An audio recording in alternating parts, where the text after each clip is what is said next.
네, 설교 본문을 읽겠습니다. 요한복음 제18장 15절부터 18절 그리고 25절부터 27절입니다.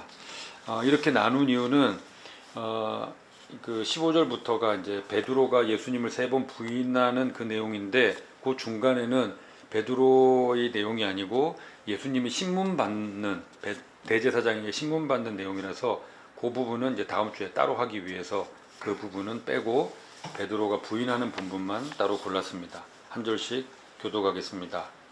시몬 베드로와 또 다른 제자 한 사람이 예수를 따르니 이 제자는 대제사장과 아는 사람이라 예수와 함께 대제사장 집들에 들어가고 베드로는 문 밖에 서 있는지라 대제사장을 아는 그 다른 제자가 나가서 문 지키는 여자에게 말하여 베드로를 데리고 들어오니 문 지키는 여종이 베드로에게 말하되 너도 이 사람의 제자 중 하나가 아니냐 하니 그가 말하되 나는 아니라 하고 그때가 되었으므로 정과 사람들이 불을 보이고 서서히 베드로와 함께 서서 되더라. 시몬 베드로가 서서 불을 쬐더니 사람들이 묻되 너도 그 제자 중 하나가 아니냐 베드로가 부인하여 이르되 나는 아니라 하니 대제사장이 경종하는 베드로에게 귀를 잘린 사람을 씻으리라 이르되 내가 그 사람과 함께 동산에 있는 것을 내가 보지 아니하였느냐. 이에 베드로가 또 부인하니 곧 닭이 울더라.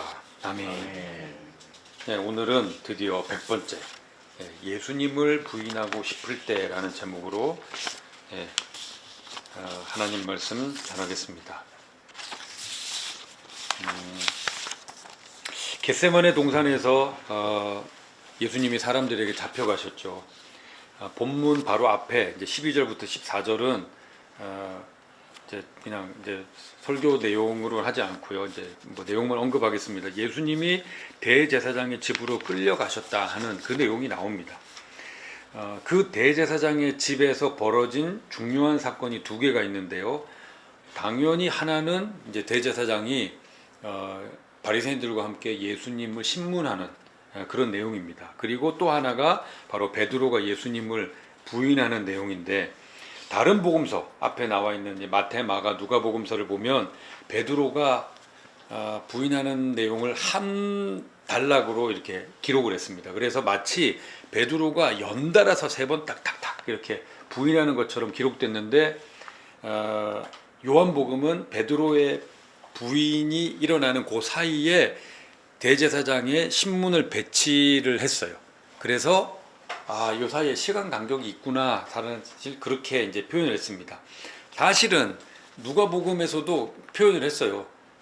부인을 하고 나서 1시간 정도 뒤에 또 이런 사건이 있었다 이렇게 표현을 합니다. 근데 우리는 읽을 때는 연달아 이렇게 부인하는 내용으로 읽으니까 계속 베드로가 부인했구나 이렇게 보기가 쉬운데 요한복음은 조금 다르게 기록을 했다 하는 것, 시간적 간격을 편집을 통해서 기록을 통해서 나타냈다 하는 걸 우리가 하나 이제 짚고 넘어가야 되는데 베드로가 그날 밤에 세 번 부인했다 하는 사실을 우리가 다 압니다.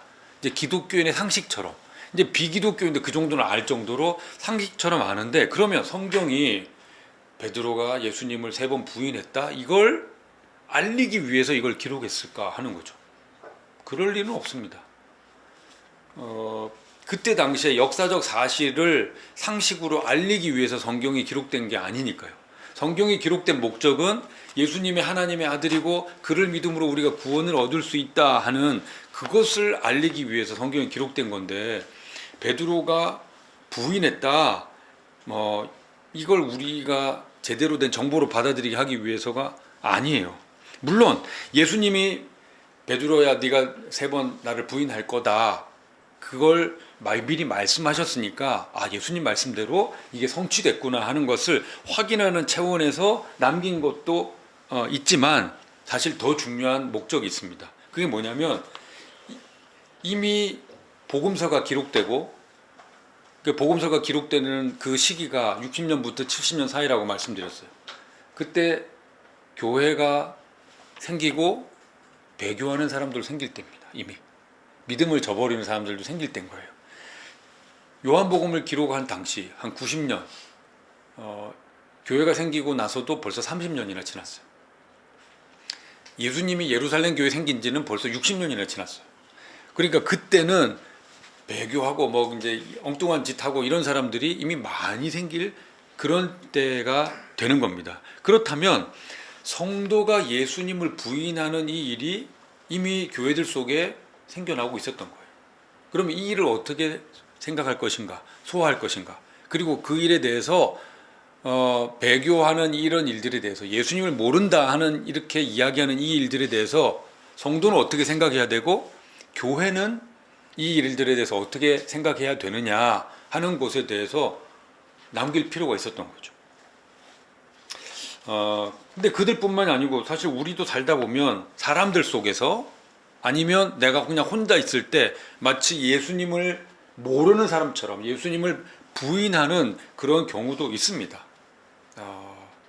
막 내가 해야지, 부인해야지 라고 하는 건 아니지만 마치 떠밀려서 그럴 때가 있어요. 우리도 연약하다 보니까. 그래서 이 베드로의 사건을 통해서 우리의 모습을 또 한번 비춰보고 우리가 어떻게 신앙생활을 하면 좋을까 점검하는 계기가 되기를 바랍니다. 먼저 베드로가 그 대제사장의 집에 뜰에 그렇게 들어가게 된 이제 배경이 이제 요한복음에 이제 구체적으로 아주 나와 있습니다. 다른 복음서에는 잘 나와 있지 않는데 요한복음에는 구체적으로 나와 있어요.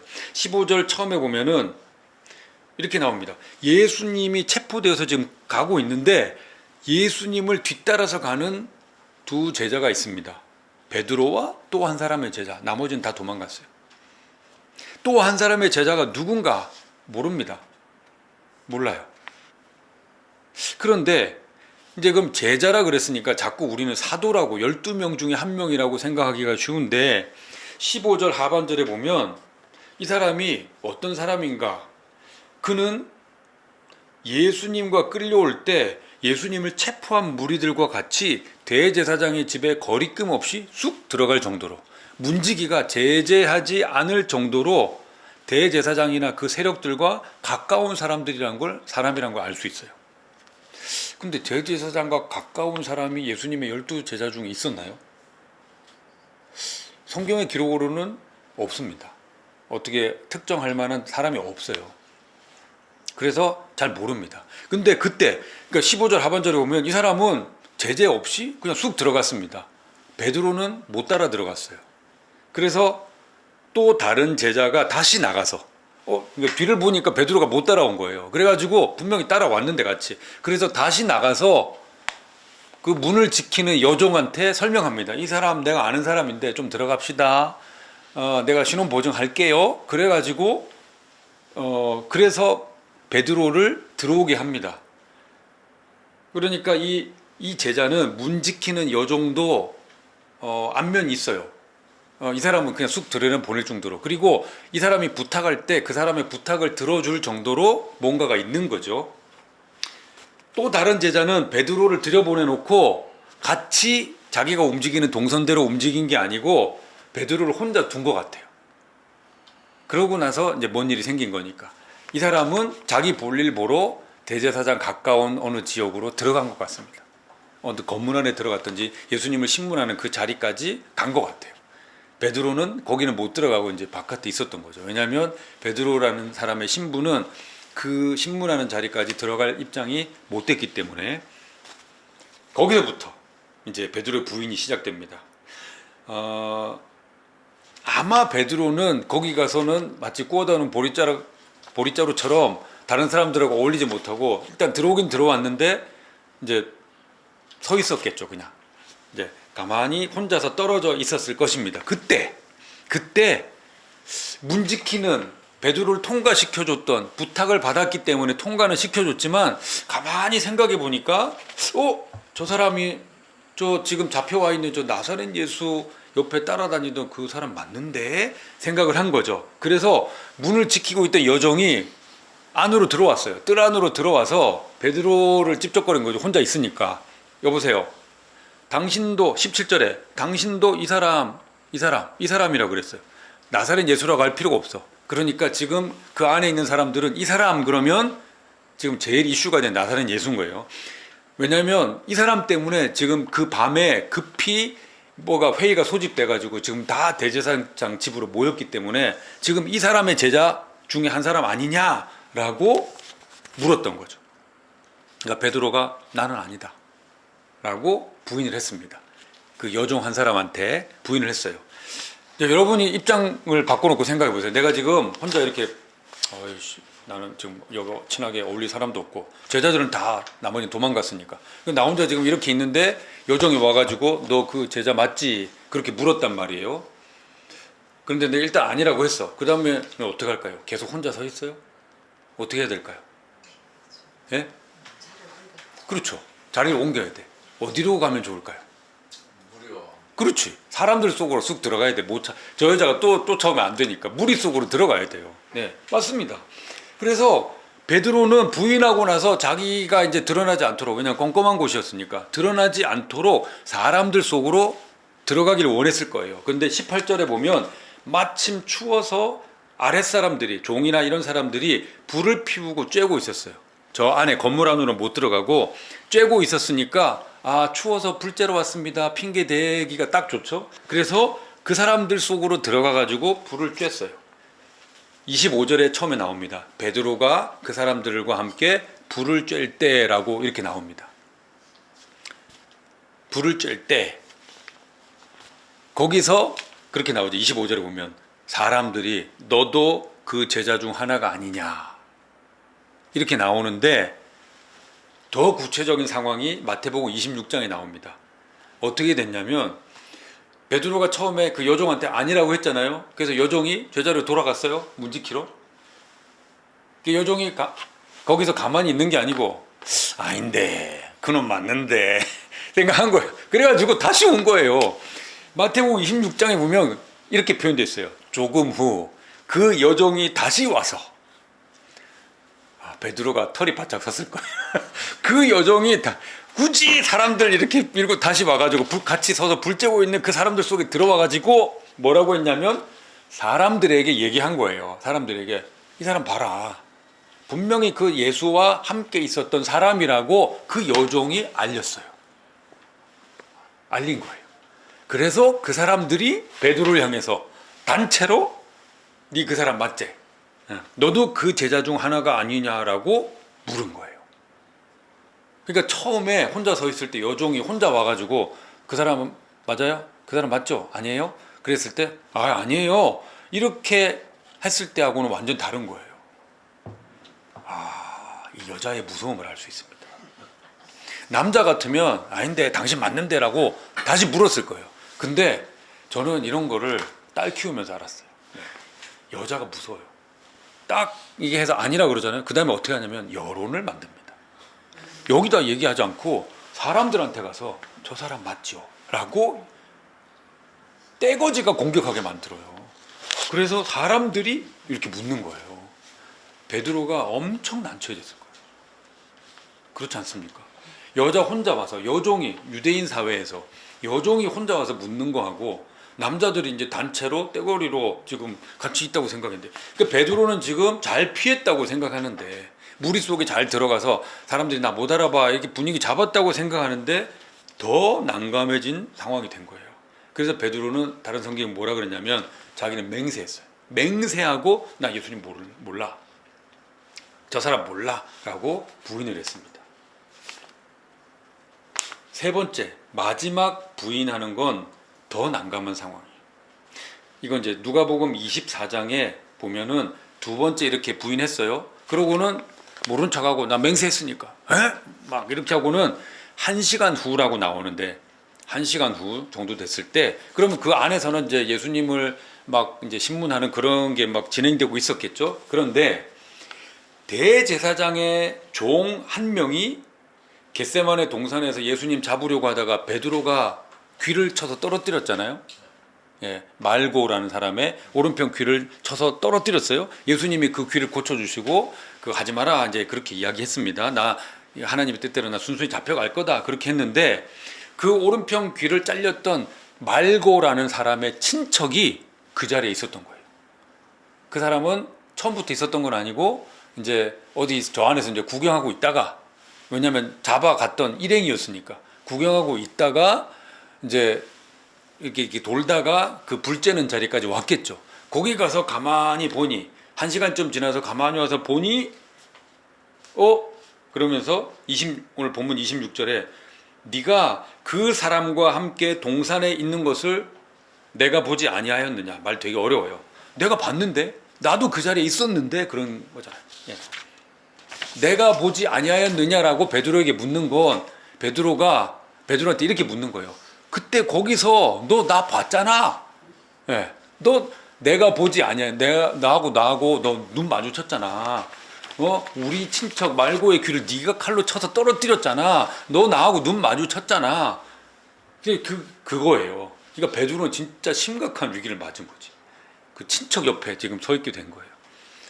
그래서 베드로가 어떻게 했느냐? 마태복음과 마가복음에 의하면 베드로는 예수님을 저주했습니다.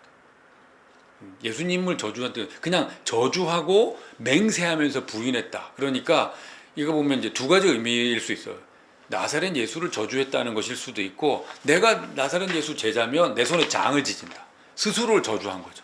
나는 지옥 갈 거야. 나는 수월에 빠질 거야.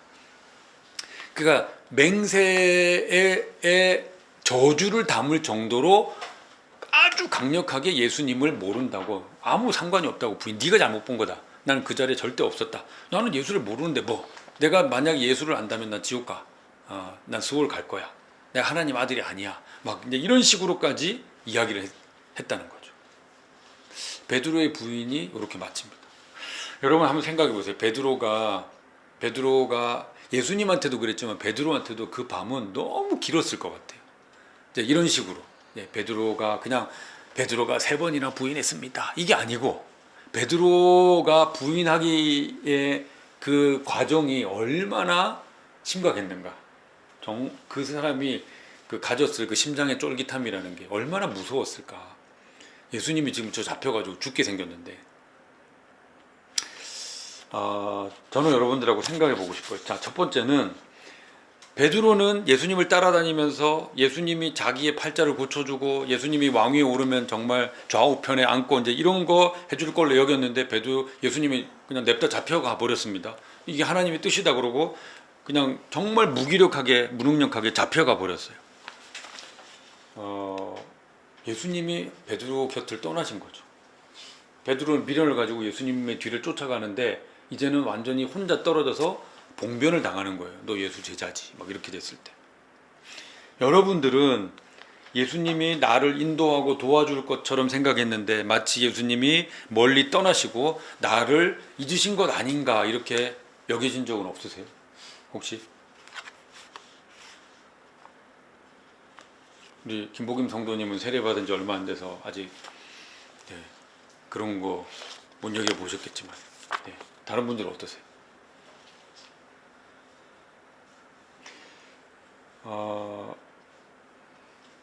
그러니까 베드로하고 조금 상황이 또 다른 게, 베드로는 육신으로 오셨고 예수님이 어떻게 되는지 모르는 상황이었어요. 그런데 우리는 베드로와 달리 처음부터 부활하신 예수님이 어떤 분이신가? 예수님이 말씀하신 내용, 예수님의 약속, 성경, 완성된 성경을 다 갖고 예수님을 믿었습니다. 예수님은 우리를 떠나시지 않는다고 약속까지 했어요. 그런데 우리가 일상을 살면서 가끔 느낄 때, 너무 힘들고 인생이 외롭고 그럴 때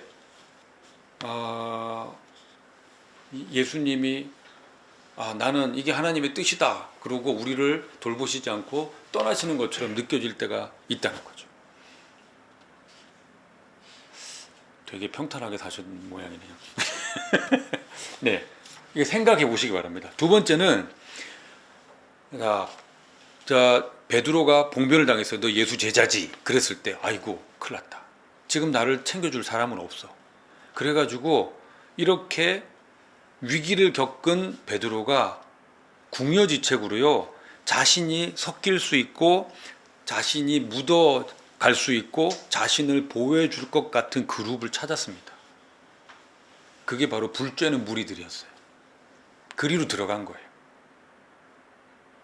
추운 밤에, 그때 추웠다고 그랬거든요. 추운 밤에 따뜻함을 얻고 자기가 들키지 않을 것이라고 생각했는데 오히려 들어갔더니 거기에서 한 명의 여종이 아니고, 여종이 거기서 꼰지르는 바람에 더 많은 다른 사람들로 함께 불쬐던 아유 오늘 춥죠. 그러면서 그렇게 하나 되고 섞이고 아이고 저 오늘 분위기 어떻게 될 것 같아요? 아유 저 죽었어. 막 이렇게 이야기 나눴던 그 사람들로부터 더 어려운 추궁을 당했다는 거예요.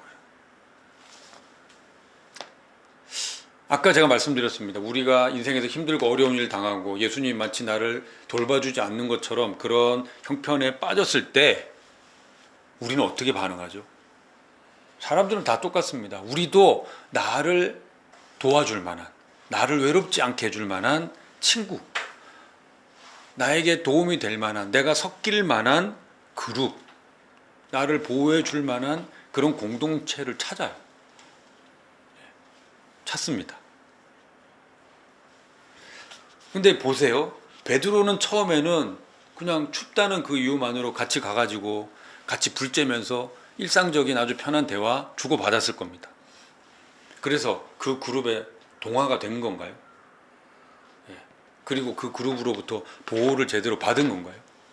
결정적인 순간에 오히려 더 심각한 위기를 맞도록 한 거죠. 왜? 이게 중요합니다. 왜일까? 우리도 똑같거든요. 우리도 세상 살면서 진짜 뭐 이것저것 계급장 다 떼고 같이 어울릴 수 있는 그룹을 찾기를 원해요. 어울리는 사람들을 뭐 같이 밥 먹고 편하게 차 마시고 이런 사람들을 원합니다. 그런데 결정적인 순간에 베드로와 같은 이런 일들을 당합니다. 그 이유가 뭐냐면 예수님 때문이에요. 예수님 때문에. 네 교회 다닌다면서 네 이 일을 어떻게 생각하는데 딱 이렇게 되는 거죠. 그럴 때 절실하게 느낍니다. 아, 나는 이들로부터 보호받지 못하겠구나. 나는 외롭구나. 이들은 나를 하나로 여기지 않는구나. 이렇게 생각하게 되죠. 생각해 볼 점 마지막 세 번째는 베드로는 처음에 부인했어요. 다음에는 맹세하고 부인했어요. 마지막엔 예수님을 저주하고 맹세했어요. 여러분 한번 생각해 보세요. 나는 언제 예수님을 부인하는가? 나는 어떤 상황이 되면 예수님을 부인할 것 같은가? 여러 사람과 있을 때든 아니면 혼자 있을 때든 예수님을 모르는 척 하는 경우는 언제인가? 언제죠?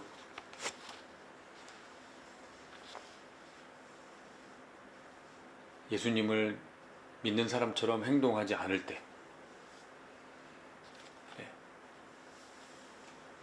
네. 우리 애들 예를 들어 보니까 가끔 기도 안 하고 밥 먹는다고 하더라. 그냥 왜냐하면 아무도 안 믿으니까. 아무도 안 믿는데 혼자서 기도한다고 시간 끄는 게 그 사람들에게 피해를 줄 것처럼 생각돼서 그냥 그렇게 한다고 그러더라고요.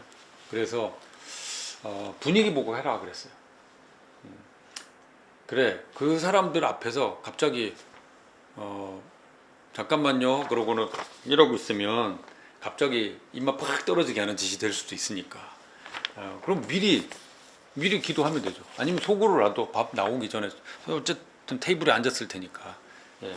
그래서 하나님을 인정하고 하나님 앞에 감사하는 그 일은 그리스도인으로서 반드시 해야 된다. 예. 그런 얘기를 했는데 요즘은 뭐 그렇게 자기 혼자서라도 꼭 기도를 한다고 하더라고요.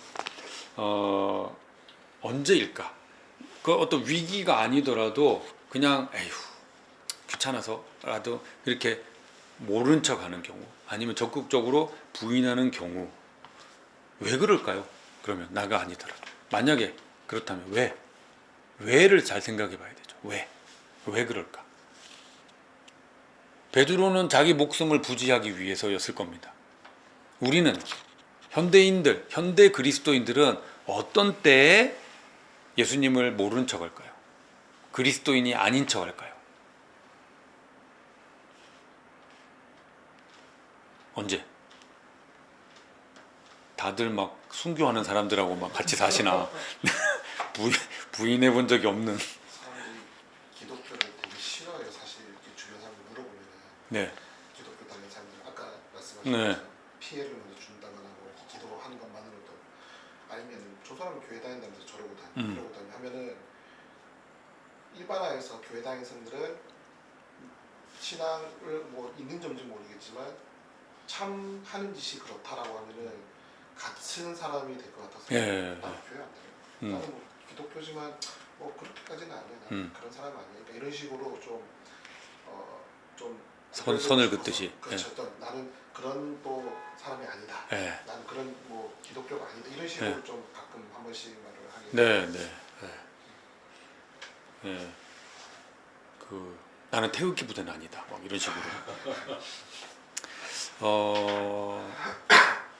그렇죠. 정치적인 성향은 다를 수 있지만 그들도 예수님을 믿는 사람들이라는 그 점까지는 우리가 일방적으로 부인할 수 없습니다.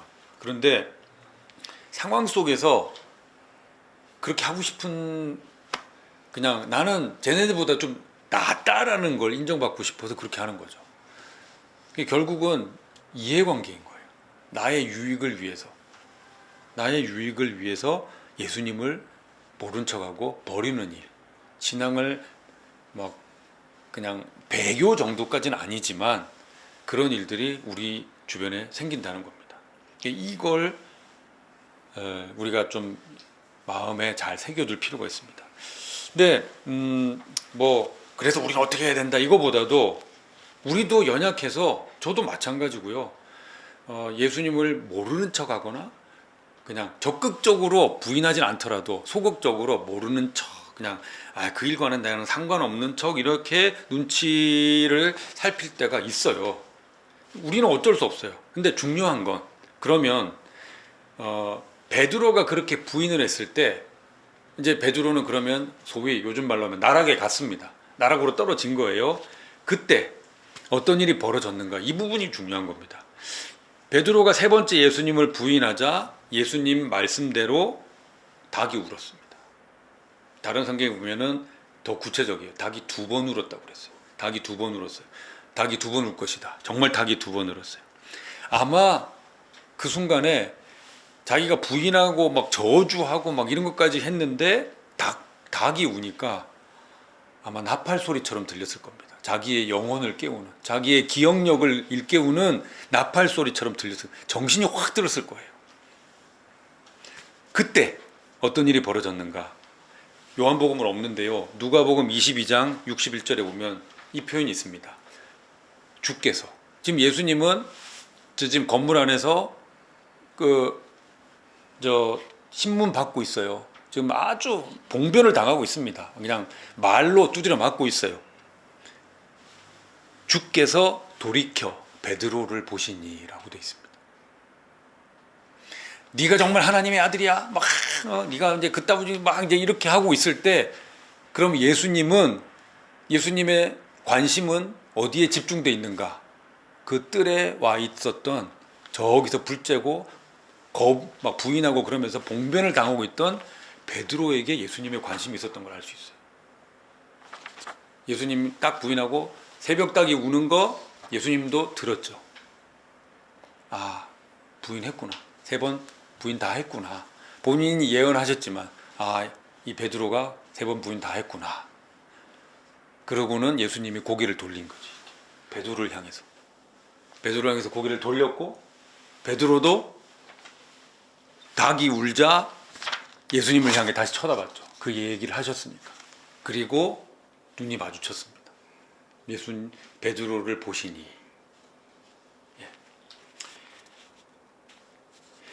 베드로를 향해서 너 제자 맞지? 그게 지금 어떤 형편이었냐면요. 예수님이 이미 말씀하셨어요.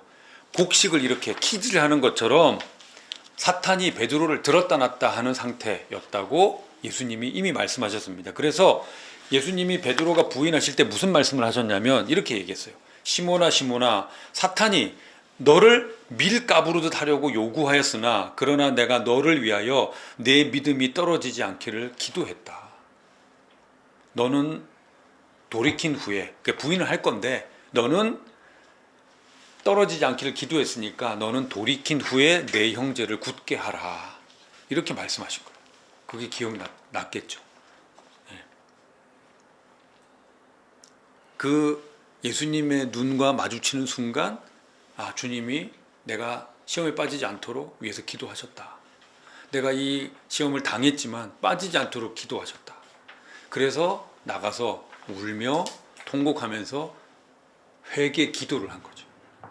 그리고 자기가 가야 할 길을 생각한 겁니다. 너는 돌이킨 후에 내 형제를 굽소하라. 말씀을 맺겠습니다. 내가 힘들거나 삶에 쫓기거나 외로우면 예수님을 부인하고픈 모른 척하고 싶은 마음이 생깁니다. 그게 사람입니다. 예수님을 부인하거나 모른 척하게 되는 상황은 어떤 상황이냐? 베드로처럼 사탄이 지금 나를 시험하고 있는 거예요. 사탄이 나를 들었다 놨다 하는 그런 상태인 겁니다. 우리는 힘든 나머지, 막 상황에 쫓기는 나머지 우리도 모르게 내가 안심할 수 있을 것 같은, 나를 보호해 줄 수 있을 것 같은 공동체를 찾지만 베드로처럼 결국 그들과 동화되지 못하고 결정적인 순간에는 오히려 그들로부터 배척당하고 모욕을 당하게 될 겁니다. 그게 세상 원리예요.